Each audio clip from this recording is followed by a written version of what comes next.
À la veille de l'ouverture du procès des attentats de janvier 2015 contre Charlie Hebdo, l'hebdomadaire satirique a dévoilé la une prévue pour ce mercredi 2 septembre. Comment accueillir cette une, qui acte la republication des caricatures de Mahomet, à l'origine de nombreux scandales en 2005. La une de Charlie Hebdo du 2 septembre 2020. Jour d'ouverture du procès des attentats de janvier 2015 dont la rédaction du magazine fut victime. Crédit, Charlie Hebdo. Depuis longtemps, les caricatures constituent un outil politique. Néanmoins, depuis juin 2019, le New York Times a décidé de cesser toute publication de dessins politiques dans son édition internationale.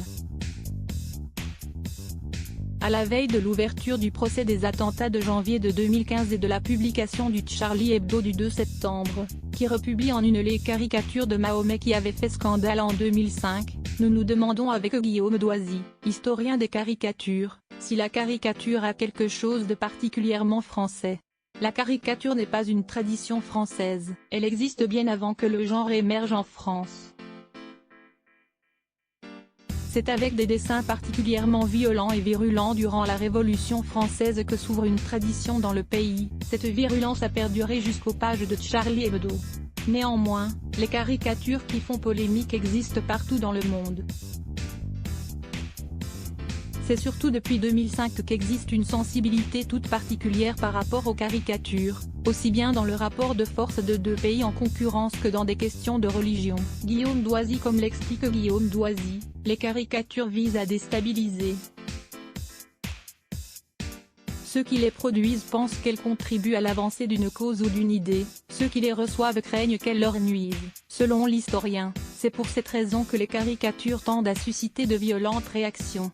En termes de réactions, celles qui font suite à l'annonce par Charlie Hebdo de la publication des caricatures de Mahomet, la veille de l'ouverture du procès des attentats dont la rédaction de l'hebdomadaire satirique fut victime, semblent se ranger dans deux catégories.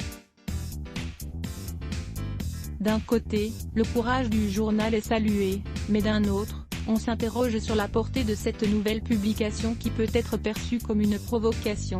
Je pense qu'il ne s'agit absolument pas d'une provocation. Il y a eu des morts, toute une rédaction touchée et blessée, qui a mis des mois, sinon des années à se reconstruire. Parler de provocation quand il s'agit de dessins qui sont devenus historiques, c'est presque être du côté des terroristes. Charlie Hebdo ne pouvait pas ne pas republier ces images, c'est bien au nom de la publication de telles images que depuis 20 ans, une extrême minorité d'islamistes radicaux veulent la peau de Charlie Hebdo et ont réussi à l'avoir en partie. Guillaume Doisy. Let's block ADS. Why?